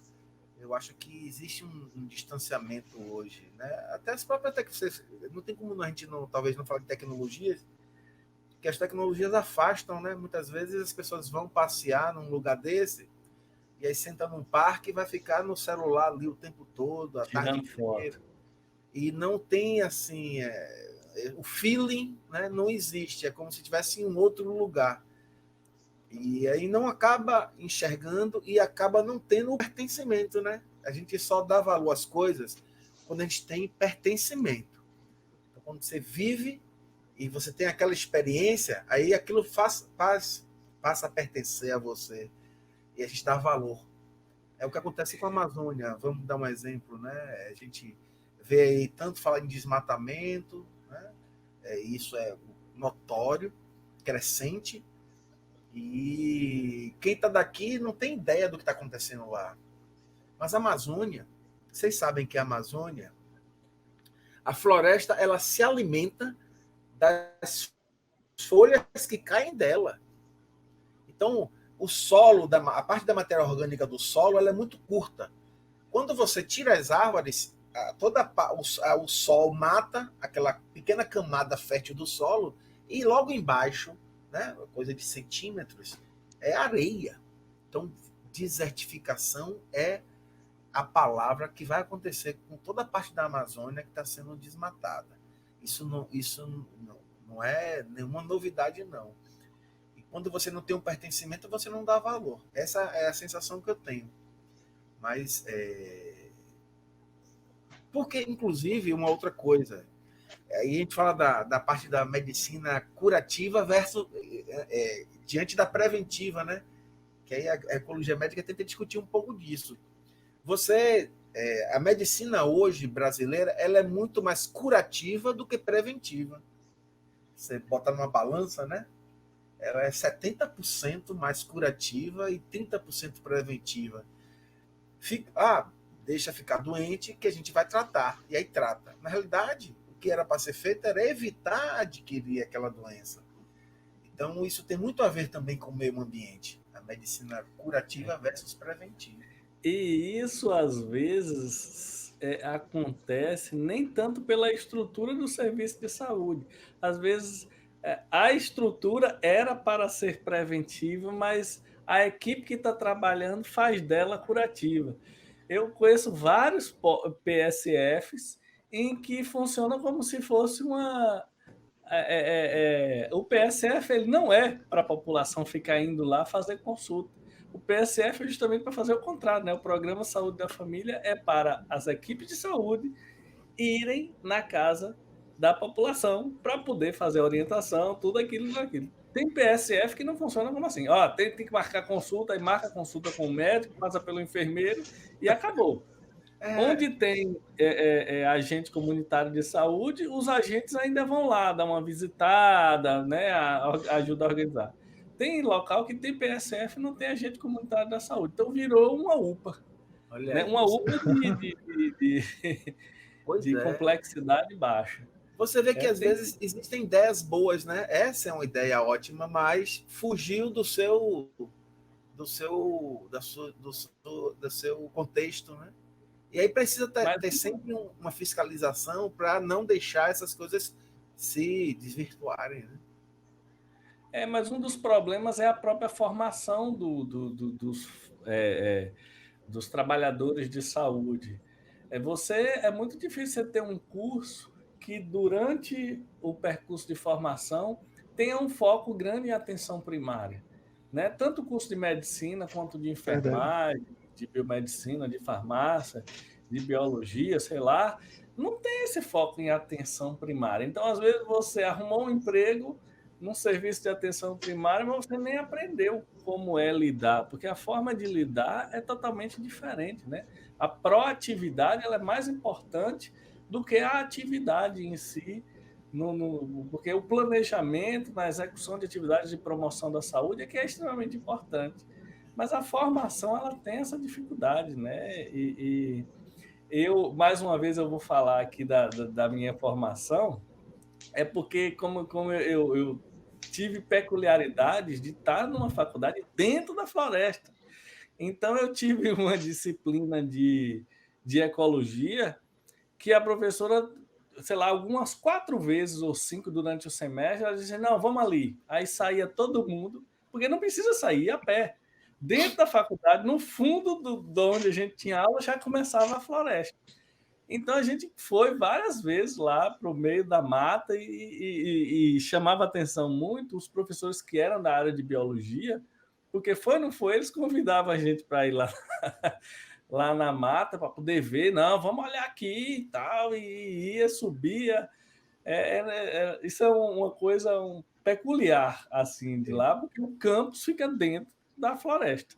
Então é só descer e atravessar o pavilhão que você já está ali na floresta, já tem animais, já tem diversas plantas diferentes. E às vezes, quando até como forma de dar uma puxada na gente lá na sala de aula, não, hoje a aula vai ser lá. Aí marcava debaixo de alguma árvore. E isso me marcou muito, porque eram os professores de biologia que gostavam muito, né? Como você falou, o profissional da biologia é o que tem mais contato direto com o meio ambiente, assim que se preocupa mais e está mais envolvido e tal. E era interessante. Era bom que os de saúde também tivesse, né, essa, como você chamou a atenção, né? Os meus professores de saúde não faziam isso, não. Quem faziam eram os de biologia que estavam lá na nossa grade. Né? Eu também, na minha época, a gente nem tinha nada que falar de saúde dentro do curso, né? Ficam lacunas, e eu acho que isso é importante. Eu tenho isso como uma necessidade, né? Fundamental para a vida da gente hoje. Com certeza. Com certeza. Arthurzinho, trazendo mais uma vez para o contexto atual, agora na pandemia você publicou um livro, né? Eu estava no dia da inauguração dele, né? Não foi noite de autógrafos, porque foi online, mas no dia que vocês apresentaram, foi o Ecologia e Pandemias, não é isso? Me lembra o título aí, eu acho que foi esse o título final de vocês, que está muito bonitinho. A gente voltou a apresentar ele no simpósio. Eu não sei se eu cheguei a mostrar Sócrates, mas está muito legal. Comenta rapidinho para a gente aí sobre o livro, sobre o processo. Pois é, o livro Ecologia Humana e Pandemias, logo no início da... É porque eu trabalho no... Eu acho que a gente você não falou sobre isso. Eu faço parte do corpo docente do doutorado em Ecologia Humana da UNEB. Que aí é a parte... A ecologia humana é uma ciência que coloca o homem, o ser humano, né, o ser humano dentro dos ecossistemas. Você pega o ser humano, bote dentro do ecossistema, isso é ecologia humana. E aí abre-se um leque de áreas de trabalho, né? E esse livro, então, Ecologia Humana e Pandemias, ele surgiu de uma live que foi feita em março, e aí a gente decidiu que as pessoas que fazem parte da pós-graduação são os professores que debateram, né, nessa mesa redonda, numa live, os assuntos, a gente transformasse isso em um livro. E aí saiu, 4 meses depois, o livro Ecologia Humana e Pandemias. Tem a professora Iva Pires, né? Ela falou sobre a parte que envolve a parte global da pandemia. Ela trouxe alguns aspectos interessantes. Um deles falava sobre o quê? Vou dar um exemplo para vocês aqui, sobre urbanização. E ela trouxe uma coisa interessante que aquilo me marcou, que é o seguinte: a gente hoje tem, dentro das grandes cidades, uma carência de moradias. E com essa história da pandemia, muitos escritórios físicos iam deixar de existir e iam passar a ser virtuais, né? Então, você podia atender, um advogado podia atender virtualmente, e outros profissionais, né? E esses espaços que hoje são escritórios nas zonas urbanas estariam abandonados e poderiam voltar a ser moradias. Então, você pegaria, por exemplo, aqui em Salvador, uma Avenida 7, que é cheia de escritórios, estariam vazios e esses espaços poderiam ser ocupados por habitações. E já estava acontecendo no mundo algo assim, e a pandemia veio para fortalecer esse processo dentro da moradia, né, dos centros urbanos. Foi um exemplo que ela falou. Teve o professor Amado, ele é paraguaio, falou sobre a parte de agroecologia, né, essa parte que envolve agroecologia. O professor Anderson, ele é professor da Univasf e também trabalha ecologia médica, né, no doutorado. E ele é médico e pegou Covid e ele trabalha na linha de frente, lá dentro do hospital. Então, ele estava de dentro discutindo um pouco essa vivência num centro de atendimento de Covid, né? Como médico tratando dentro do hospital. A gente teve um capítulo que a gente fez sobre o mundo dos vírus e o vírus do mundo, tentando fazer um paralelo, né? A gente tem o mundo dos vírus e a gente tem o vírus do mundo. Será que o ser humano é o vírus do mundo? Além do vírus... Boa sacada, muito bom. E aí você, se você entrar na área, um pouco na filosofia, né? Mas o homem é lobo do homem, que na realidade o próprio ser humano, diante do seu comportamento, ele parece que ele, por conta de transformar o ambiente para o seu bel prazer, ele esquece que existem outras pessoas que dependem daquele ambiente, né? Então, o ser humano, ele não faz por merecer dentro do tratamento que ele dá com o meio ambiente, porque o que a gente está vendo realmente é algo retrógrado, né? Que precisa evoluir nesse sentido. Então, o próprio ser humano prejudica o ser humano e ainda tem um vírus acima que vem aí. Mas dizem que os vírus, na realidade, sempre controlam populações, né? É uma visão que as pessoas podem até se chocar um pouco e se você não parte. Mas isso quem fala são epidemiologistas e virologistas, né? Os vírus sempre controlaram populações humanas. Existiram grandes episódios nas grandes epidemias que morreram muita gente. E me parece que existe, sei lá, esses ciclos em que a população humana ela acaba sendo controlada pela própria natureza, né? E isso não são palavras minhas, não, né? São palavras da história. E o corona veio mexer com tudo, né? O corona veio mexer com... Vai sair um capítulo de um outro livro agora, que é Lições e Memórias de uma Pandemia, né? Depois eu vou mandar para vocês. O capítulo ele fala sobre como a Covid ela mexeu com tudo que envolve o ser humano, né? Desde a cultura até a urbanização, a globalização. Então, a gente está produzindo aí, escrevendo algumas coisas para deixar um pouco sintetizado, né? O que é que a gente pensa.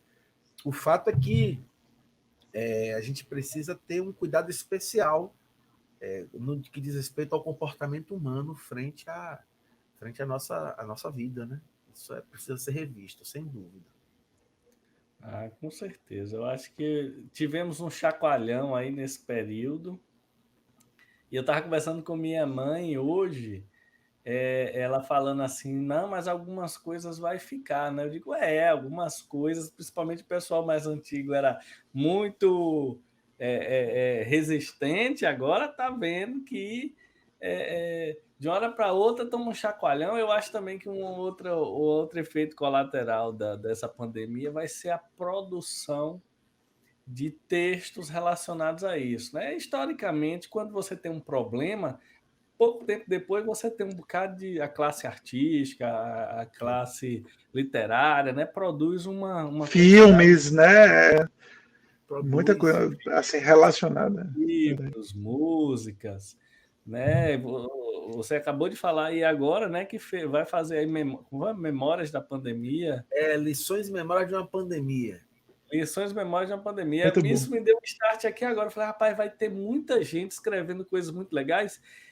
E quando eu acho interessante, porque a gente está dentro da história. Então, daqui a algum tempo, a gente vai ver a galera lendo nos livros sobre a pandemia do coronavírus. Eu estava lá vivo, né?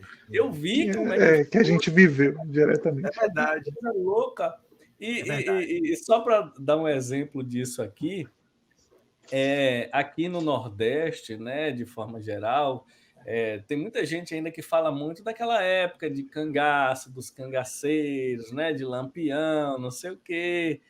E só para dar um exemplo disso que eu acabei de falar, que eu vou dizer que eu estava vivo na pandemia, a minha avó, ela ficava brava, viu? Quando ela via alguém falando de Lampião, de não sei o quê, ela falou, olha, falam porque ninguém estava lá. Eu estava e não estou vendo coisa boa nenhuma.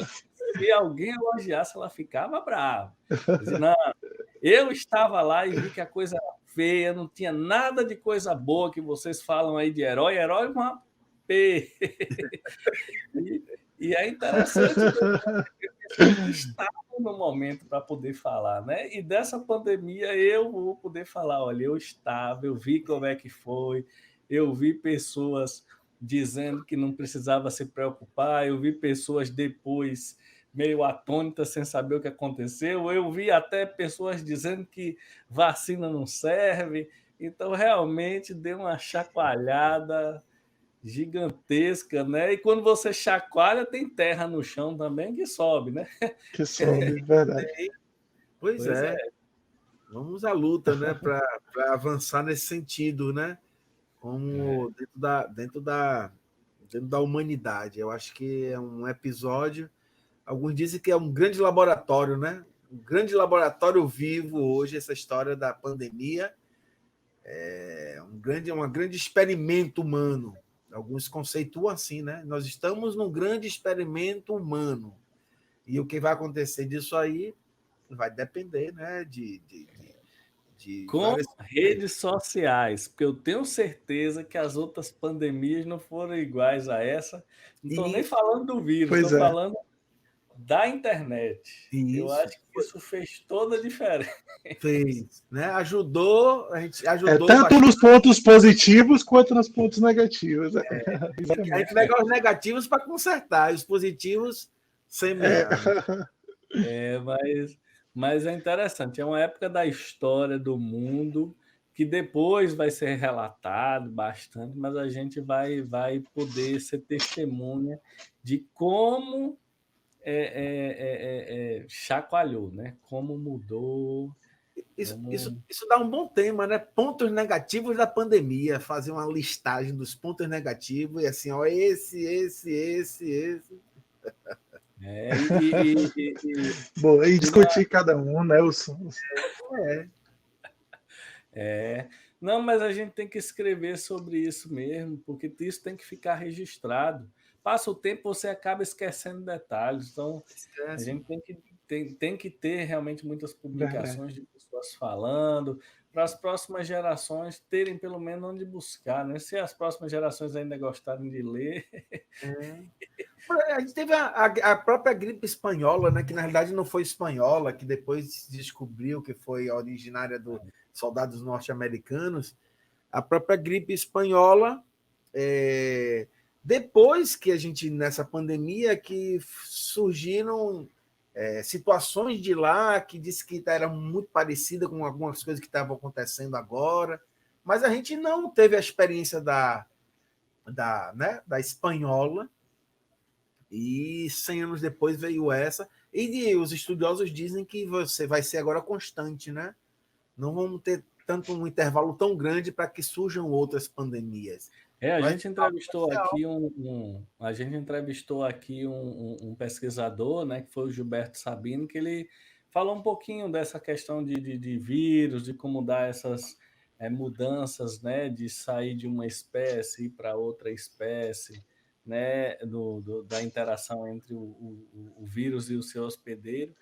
E ele disse que realmente, e o país que tem mais, eu nunca esqueci isso, o país que tem maior chance pelo fato da diversidade ter essa quantidade de vírus, de ter o seu originário de uma próxima pandemia, somos nós, né? Somos nós.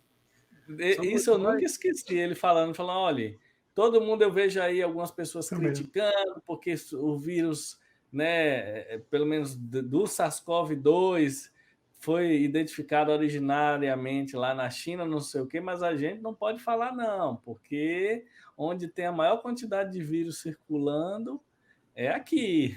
Pois é. Foi primeiro registrado lá na China, mas até então não se tem a China como a origem, né? Foi o primeiro caso registrado, mas a origem em si ainda é uma incógnita, né? Ainda é uma dúvida. Pois é. E o Brasil entra nessa história, é verdade, você lembrou bem aí. Mas mais importante para a gente saber que a gente tem que ter uma pesquisa científica forte, muito financiada e muito produtiva. Produtiva ela né? Para o que tem, ela é genial, né? Para a forma como ela chega para a gente, né? De recursos, a gente faz muita coisa, mas precisava ser mais. Verdade. Teve alguns anos atrás aí que a gente estava falando, a quantidade de publicação brasileira era extremamente alta, assim, por pesquisador. Só que é porque também um dos motivos que nós aprendemos a publicar artigo, e um dos motivos é que a quantidade também faz diferença aqui no nosso país, né? Então, numa carreira acadêmica, tem momentos que você tem que lembrar que a quantidade é importante. Então, às vezes, você até não aprofunda na qualidade internacional para poder ter uma quantidade maior, faz parte, né? Dessas Rapaz, e nessa brincadeira a gente tem 1h30 conversando, né? Nossa, 1h30 passa rápido demais. Muito. E o bom é que depois dessa conversa comprida é que eu estou começando a ter ideias para vários outros bate-papos, viu, professor? Com certeza, também. Mais para frente, a gente vai lhe convidar de novo. Sócrates, sabem, principalmente quando estiver no presencial, nossa ideia, Arthurzinho, é em breve a gente está conversando aí, assim que possível, né, montar os equipamentos e a gente partir para as perguntas e conversas presenciais. Agora, sabe que tem uma coisa em comum a vocês dois, que vocês não sabem, eu acho que só eu sei, já que eu conheço os dois, é que os dois são exímios tecladistas, né? Não sei se vocês não sabiam disso, mas Sócrates também toca e Arthur também é. Arthur tem uma banda, a Diretoria Sound, e a nossa, lá dos professores da Baiana, que é a 5 linhas, 3 linhas. Não, eu não, eu sou. Vamos mandar. Eu faço um arranjo, né? Faço uma brincadeira. Olha, Gabriel, quando você não quer assumir uma responsabilidade, todo músico fala isso. Não, você toca, não, eu brinco. Porque o cara sabe. Porque vai lá que o outro sabe muito mais, né? Vai lá que o outro é realmente muito bom, aí a pessoa diz, não, eu brinco e tal. Quando vai ver, não tem nada de brincar. Não, eu vou passar a nossa introdução para Arthurzinho Veiga, no piano que Sócrates fez. Muito legal. Oh, coisa linda, bom demais. A arte, né? A arte ela foi trazida também de forma muito, muito forte nesse contexto. E eu vi uma pesquisadora, ela foi uma professora numa live. Depois até eu tentei buscar, ela só citou, não disse o nome da pessoa, era Fiocruz do Rio de Janeiro, mas resumindo, e era uma psicóloga, que disse que os povos que sairiam primeiro desse problema de pandemia, porque os reflexos da pandemia estão acontecendo e ainda vem muita coisa por aí, principalmente no que diz respeito a distúrbios, né? A parte que envolve mente, a parte mental... Emocional, verdade. A parte emocional, ela vem ainda aí como um dilema. E, em contrapartida, ela explicando que os povos que trabalhavam com artes, né, que ocupavam seus espaços cotidianos com alguma coisa que envolvia arte, sairiam mais fácil assim, né, dessa pandemia. Foram as palavras dela. Eu achei isso interessante. E as artes, elas têm esse... Você, como você falou de música aí, né? Então você tem ela entrou aí como algo interessante, que eu acho que precisa também ser semeada. E eu acho que a busca por atividades artísticas aumentou durante a pandemia. Eu conheço, no meu círculo pequeno, 3, 4 pessoas que não faziam nenhuma atividade artística e que nesse período de pandemia, nesse ano, elas procuraram, uma com questões de plantas ornamentais, outra com pintura, não sei o quê. Legal. Até pela facilidade de atividades online, de aprendizado, eu conheço próximo algumas pessoas, nunca tinham feito nada, mas assim, eu acho que a agonia foi tão grande, né? Esse momento que eu tenho que fazer alguma coisa, né? Porque realmente foi complicado. E isso dá um tema legal também para um bate-papo de um podcast, assim, uma pessoa que, né, que dá traga muito. Isso, né? É a pintura, qualquer tipo de coisa que envolva habilidades humanas, né? Que eu acho que é o que o pessoal, alguns chamam de hobby, né? Na verdade, a arte entra como um hobby. Eu acho que ela é fundamental. Então, você falou em música aí, ela é uma delas, né? Que faz com certeza. Poesia, né? Totalmente. A música me aliviou bastante durante essa pandemia, viu? Eu fiquei tão assim, eu não tinha piano, eu tenho hoje um piano digital que eu comprei durante a pandemia, acho que foi em junho. E eu falei, não, eu vou dar um jeito aqui, que eu tinha um teclado aí, vendi faz tempo, e aí eu falei, não, comprei um piano digital no meio da pandemia, trouxe, eu mesmo montei, dei fim numa cama, tinha um quarto aqui com uma cama para receber visita, dei fim, cama de visita, e coloquei meu para priorizar o piano. Priorizar o piano. Né? Eu acho que isso também é algo importantíssimo de se dialogar, né? Com certeza. E a arte também é natureza, né? A arte é natureza. Então, a gente volta aí à questão ambiental, né? A arte tem tudo a ver com o meio, né? E é bom assim, quando a conversa passa rápido demais, significa que foi boa e significa que ficou faltando perguntas para as próximas.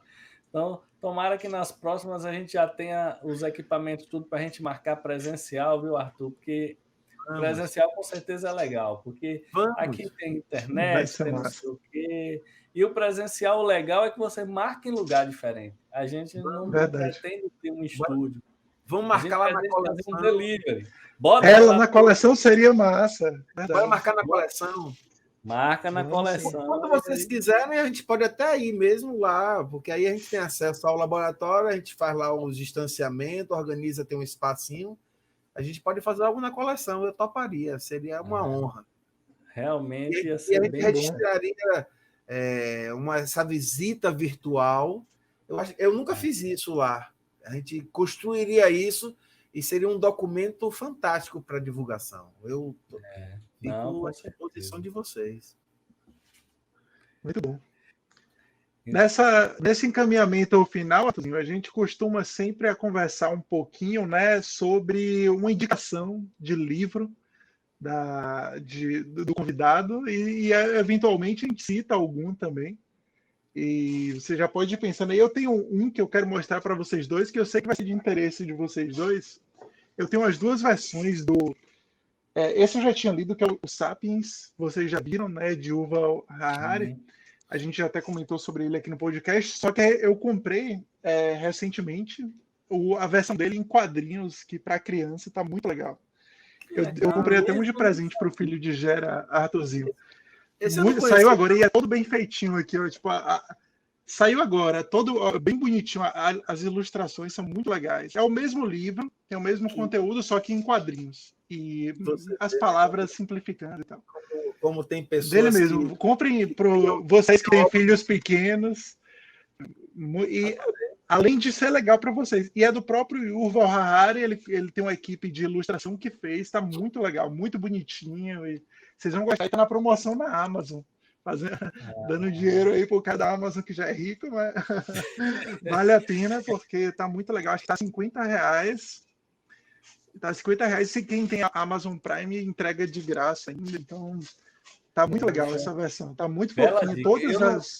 Vale muito a pena. O livro, eu acho que eu vou ter agora, viu? Vou aproveitar aí, Gabriel, esse momento que você falou. Eu vou aproveitar e deixar o professor pelo final. Deixa eu fazer a minha indicação aqui também, que eu acho que vocês também gostariam dela. Eu estou lendo, estou na metade do livro, porque eu coloquei na minha cabeça o seguinte: eu só vou ler por prazer. Então, o dia que eu não tiver com vontade de ler, eu não vou ler.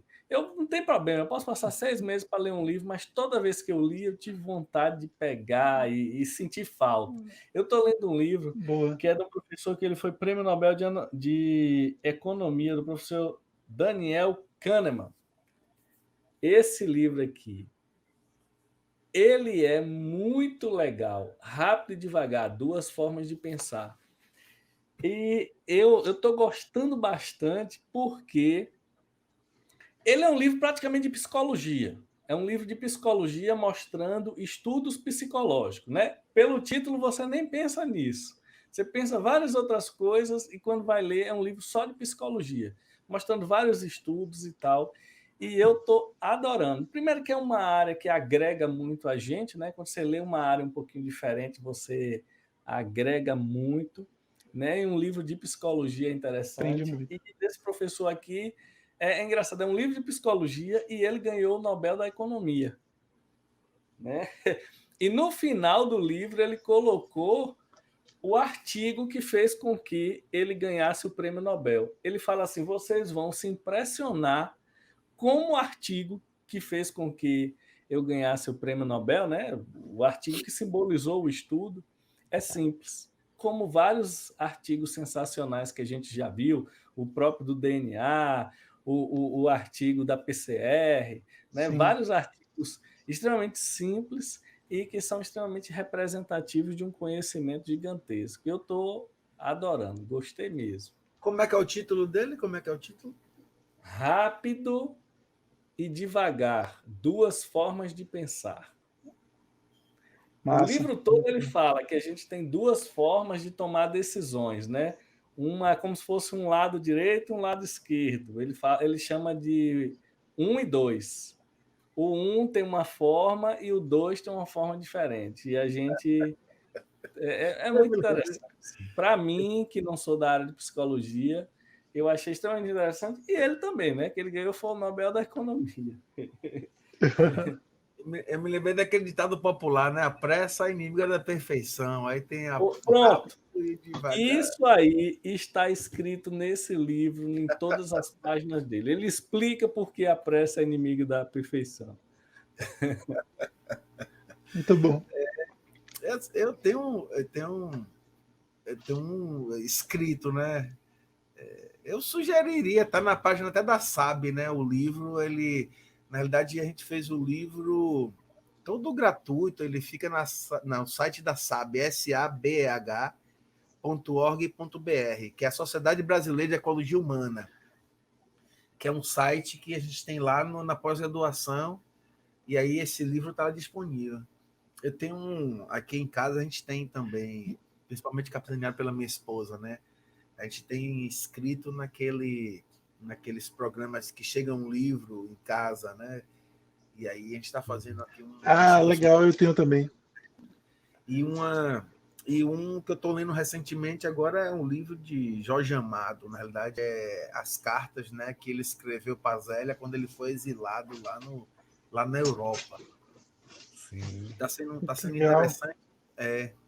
Ele está sendo interessante porque esse lado, né, do exílio dele e a parte como que ele tratava a Zélia, mas as histórias, né, do prestígio que os escritores tinham na época, que eu acho que é algo, e como que os escritores, isso ele se encontrava na Europa, né, com as cabeças pensantes de lá, escritores, e eles criavam confrarias e tomavam decisões.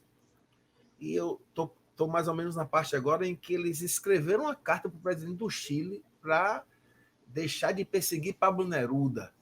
Eu estava observando como que esses grupos eles se juntavam e tinham força política, né? Eu não sei como é que está. Hoje as coisas estão tão pulverizadas, né? Está todo mundo, cada um para o seu lado. E como que E são muito...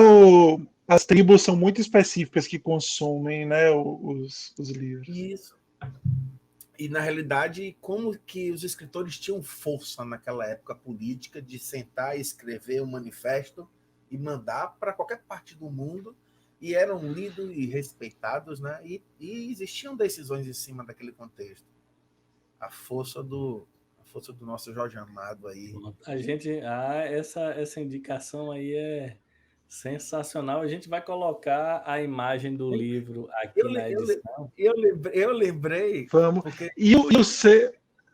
ele escrevia, tudo dele era na máquina de datilografar, né? E tinha épocas à noite, ele escrevia o dia inteiro. E tinha épocas à noite que o vizinho batia na porta dele e dizia assim, para mandar ele parar de escrever, porque o barulho da máquina estava incomodando ele dormir. E eu estava vendo de pandemia hoje, o barulho que a gente tem de maquina, né?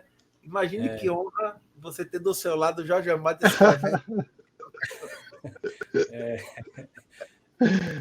Com certeza. A literatura, né? Essa riqueza que nós temos também é algo fundamental. E eu acho que também é válido, às vezes. Eu tenho partido muito para essa outra parte, né? De literatura, de poesia Eu tento falar isso com meus alunos. É um caminho. Em sala de aula. É assim, o gosto pela leitura, muitas vezes você adquire lendo outras coisas. Né? Às vezes, os assuntos do nosso conteúdo é meio que uma obrigação, você tem ali que ler, não sei o quê.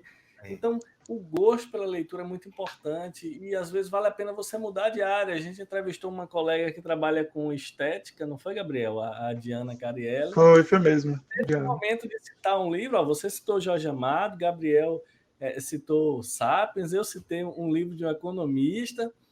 E ela citou um de mitologia grega, que ela falou que estava lendo. Foi mesmo. É interessante, a gente tem que estar né, respirada em outra área para poder a gente equilibrar, né, nossos Muito bom. Bom demais. Pensamentos. Maravilha, viu? A gente vai botar a foto e o seu a gente vai botar na descrição do vídeo, Arthurzinho, o link para o pessoal aí que ficar curioso. Com certeza a gente vai colocar. Como ele Muito disse bom, que o livro é até gratuito para quem consegue acessar, a gente coloca o link Sim. que a pessoa já entra diretamente lá no livro, né? Vamos botar. E já consegue. Um prazer, uma Perfeito. honra. Professor, foi um prazerzão, viu? Não lhe conhecia, mas foi um prazer esse bate-papo. Muito obrigado mais uma vez, Arthurzinho. Quem agradece sou eu, né? Estar aqui com vocês. É sempre bom. A gente está uma outra coisa que eu vi, uma dessas palestras, né? O professor português, ele dizendo que, na realidade, a gente está num isolamento sanitário. A gente não está no isolamento social, porque esse social que acontece no cotidiano da gente, ele está forte, né? Vivo, é um social virtual, e, por enquanto, é uma coisa sanitária. É sempre um prazer estar aqui com vocês e eu agradeço, viu, esse bate-papo. Muito... E é essa a ideia do nosso bate-papo, que a gente bata papo. Foi o que aconteceu aqui hoje, né? Não é uma entrevista, é um bate-papo. E como a gente ainda não está presencial, quando for presencial é do mesmo jeito, né, Gabriel? Eu vi que Gabriel estava tomando suco integral durante alguns momentos aqui. Ele não avisa, aqui eu sou quem dúvida. E a ideia é essa, é bater papo com pessoas interessantes. Todos nós aprendemos um pouquinho mais quando a gente conversa. Bom. Maravilha, obrigadão, Arthurzinho. Então, viva! Forte abraço para vocês, viu? E à disposição a qualquer momento, a qualquer hora. Valeu.